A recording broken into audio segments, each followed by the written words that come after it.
Ситуация кардинально изменилась в вооруженных силах, погранслужбах.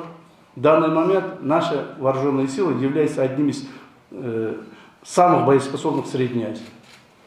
Ситуация изменилась.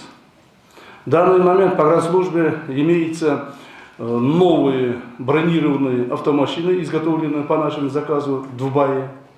Так, солдаты на чем ездить. Новые бронированные автомашины, заказанные нами в России, «Тигры».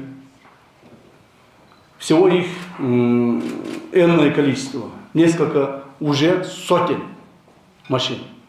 А в данный момент все склады, есть новые склады, вары, полностью боеприпасы, вооружение, военная техника полностью обеспечена у нас. Поэтому спокойно живем, спокойно стало, все решается, все вопросы стали на свои места. Так.